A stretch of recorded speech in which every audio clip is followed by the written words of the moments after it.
Hello and welcome to Team Franco Bodybuilding Podcast. Hoping you guys are doing excellent out there, getting it done both in and out of the gym. So we got something spicy to talk about. But before we get into the podcast and dig in a little bit deeper, just want to thank you guys again for subscribing, sharing, feedback. Even if it's not the greatest feedback, I love all feedback. That's how we get better. And also to let you know that the other night, if you follow my Instagram pages, both Joe Franco and Team Franco, I put up a graphic asking you guys for questions, where I would love to do a podcast within the next couple of weeks, simply answering your questions, acknowledging who you are, what the question is, and doing the best that I can. So if you are a listener, please take a look for that Instagram post and comment below if you have any questions that you would like me to attempt to answer. And again, attempt meaning I do the best that I can. So on to the topic. And I'm still trying to figure out a title, although I have some good notes written down. But basically, we're going to cover my top 5 red flags of bogus online coaches. Let's just put it that way. Or online coaches, that things that we need to look for. But in retrospect, if that's the right term, what you want to look for is the opposite. And that's, to me, equally important, because this episode is important to me. If you know me and my history, I like to believe it's all about integrity when it comes to coaching. And this episode is really geared towards those who have never hired a coach, that are thinking about hiring a coach, or maybe had a bad experience in the past, which that is something that I can talk about for a long time. And it's not because there are a lot of lousy coaches out there. I want to be clear about that. It's not about attacking individuals, calling people out, starting any drama. If you know me, that's not my style. To me, this is really about education. And it's about protecting people. And it's about helping you understand what real coaching should actually look like, instead of the glitz and glam and the fancy social media and coaches just promoting their winners all the time. That is not what I'm looking for you to look for, but rather to understand that this industry, especially over the last 5 years, I would say since COVID, I use that as a barometer, it has exploded. And again, I emphasize there are great coaches out there. There are ones that I'm super friendly with, that I follow, that I respect, that put great information out there, where they have a better social media presence than I do, and we align. It's just the way it is. But on the flip side, there's a lot of cut and paste type programs, which is not what you should be paying for. There are a lot of extreme methods. There are a lot of coaches out there that just don't give you accountability, and basically just does more harm than good and takes your money. So today I'm going to break down my top 5 red flags of what you should be looking for.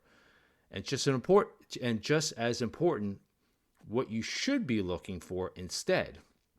So red flag number 1, and this really has been going on for many, many years, and you see this on all sorts of levels. It's the one-size-fits-all diet. Now, this is probably the biggest offender. When you sign up with a coach, and literally within 5 to 10 minutes, you get a meal plan or macros. Well, that is pretty impossible to do, because it's going to be a cut and paste. They're not really paying attention. Where most coaches, they'll have like an intake form. I have a questionnaire form. Some people call it an application, where you get to learn about the person. They have specific questions as far as not only your sex, age, and height, but hopefully you can provide past diet information. Obviously, your physique pictures, if you competed before, what you looked like before, all the little details. And quite often, when I'm working with someone, I will dig in deeper if I don't feel that I have enough information on that questionnaire. So it can take some time to put together. And the problem is when people get these programs within minutes, or you sign up for something like $99 and you get meal plans for a month and instantaneously you get it. Well, you have to understand as a consumer that not everyone's body is the same. Your lifestyle is certainly different. Your training age, meaning how long you've been weight training, stress levels, work schedule, sleep, digestion, all those things vary.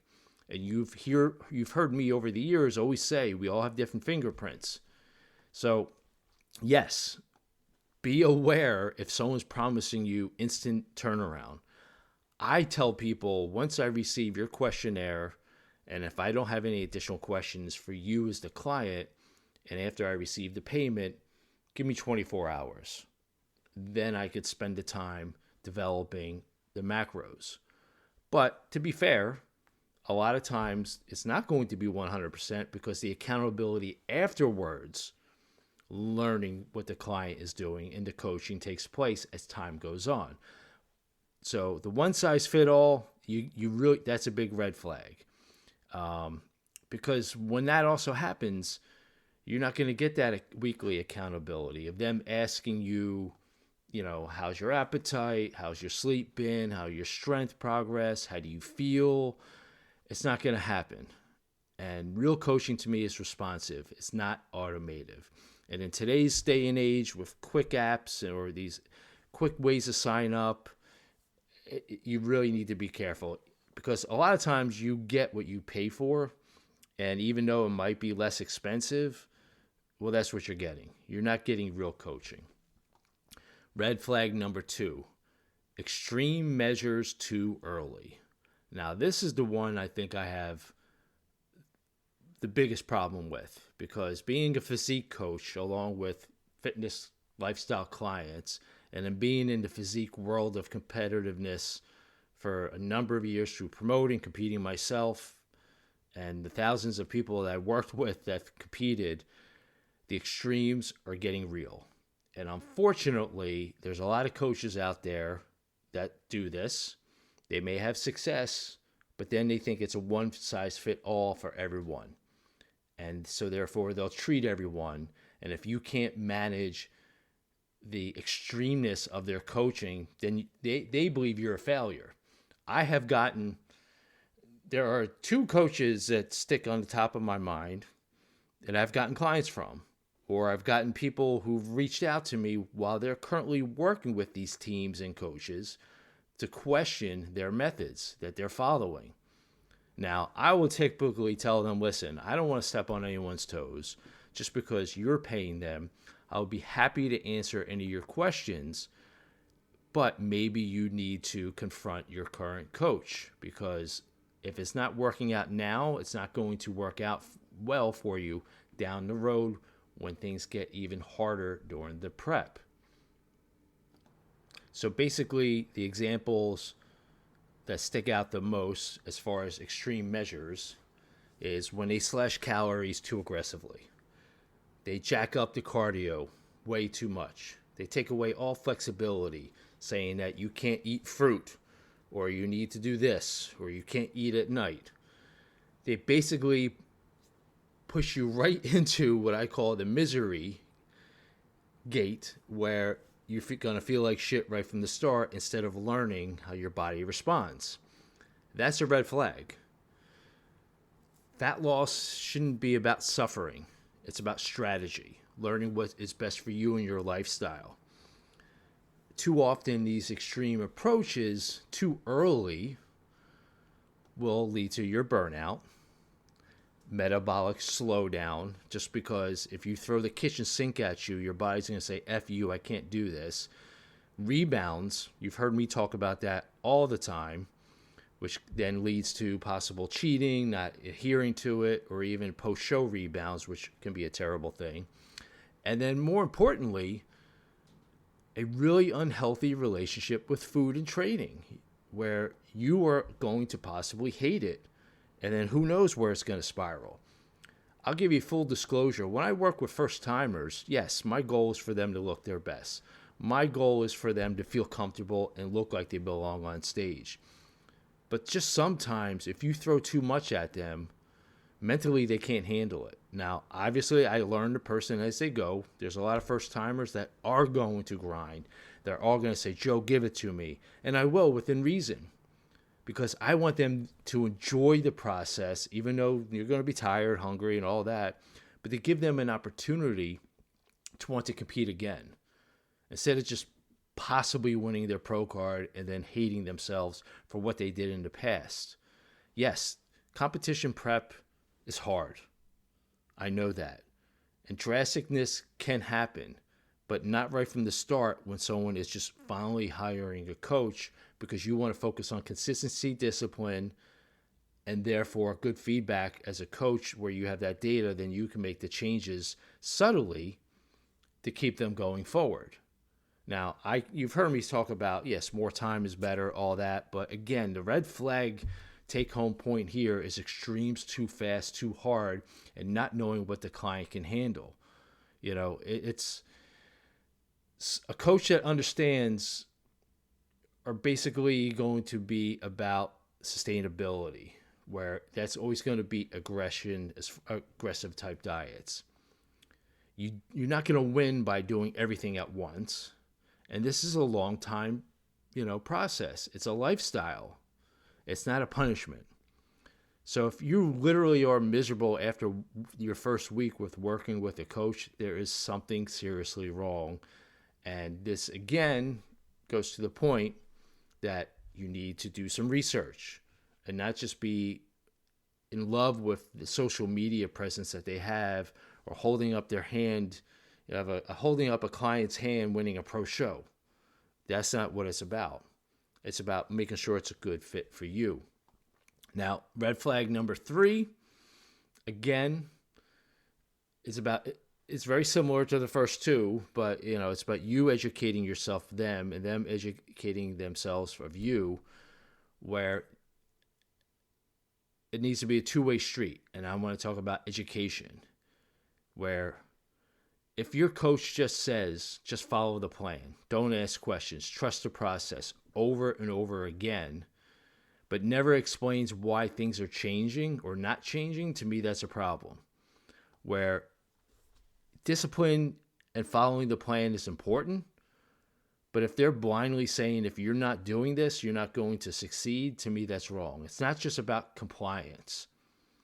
This creates more so a dependence on the coach instead of building up your own confidence and your own responsibility.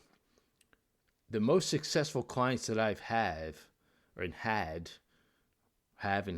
are ones that take responsibility, where I teach them, I answer their questions, but they're not fully dependent on me.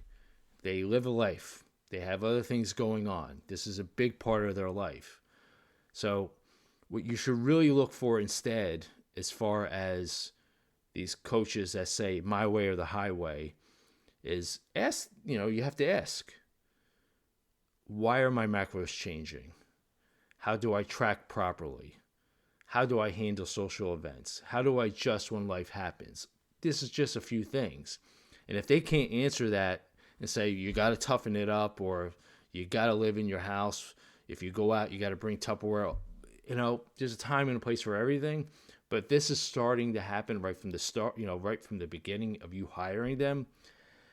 Good luck. This may not be a good fit for you, this coach and their methods. Because again, to me, this is a lifestyle that we're building. And giving you the opportunity is really, to me, my philosophy as a coach. To have a good time. Yes, you're going to push yourself. You're going to reach some uncomfortableness. But at the same time, you shouldn't be cursing yourself out and questioning why you're doing this.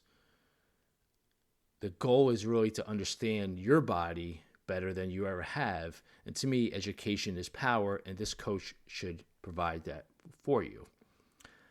Red flag number 4, massive teams and minimal access. Now, the funny thing is, before social media, there were like a couple of massive teams, and I'm not going to name names, but they're specifically known in the IFBB and NPC, and we used to call them bikini athlete factories, where they just churned them out. Because they just built up a reputation. Yes, they had some success, but then it was all cut and paste, follow blindly. Basically, the first three red flags that I talked about. And this team built up a big name, but they also built up a monster team and would charge big money. And now, I hate to say it, I don't really follow it as much, but I don't even think they're around anymore. I think there were some lawsuits, but that's something else. So this may hit, this bothers me. I mean, I have a decent sized team. I don't think it's extremely big or small. And it's because I like to believe I'm proud of what I've been doing. I have a wide range of clients. But when you have these big teams and then you do pay the big money, not like what I was talking about, paying for something that's quick and easy, who's actually receiving your messages? Who's reviewing your check-ins? If they have 2, 3, 4, 500 clients, yeah, maybe they have a few coaches, but who's actually making the decisions about your diet? Where's the personal connection there? Where's the conversation going back and forth, when you are doing an email or a phone call? If you feel like, if the responses feel rushed or they're like delayed, or you feel like they have an assistant that's doing all the communication, you're definitely not getting coached. You're paying for the high-end name, the fancy team. You're just being managed. And really what you should look for instead is direct access to your coach. Personal relationship with your coach, someone that knows your name, knows your goals, remembers your history, actually reads what you send.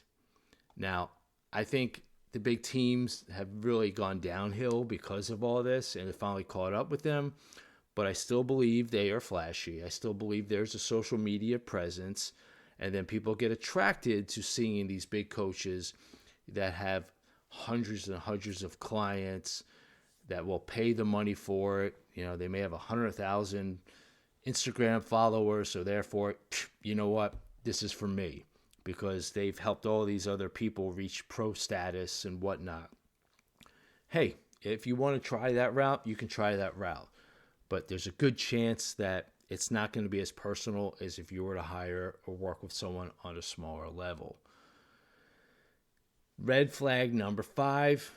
Short-term results, long-term damage. Now, this again is near and dear to my heart. And you hear me talk about this again a lot if you're a listener of my podcast. This is where a lot of people simply get fooled.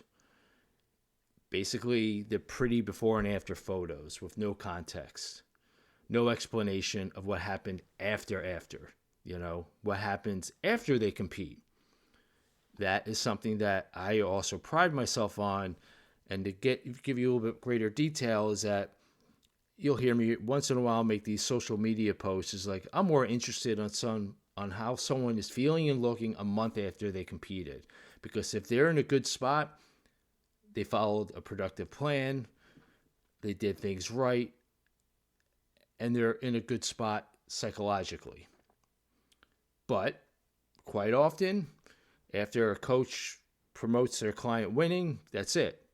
And every once in a while, this even blows me away, and I hate to continue to rant, you'll see these people talk about their rebounds.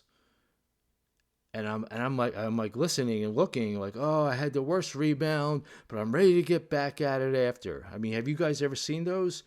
And we know who they work with.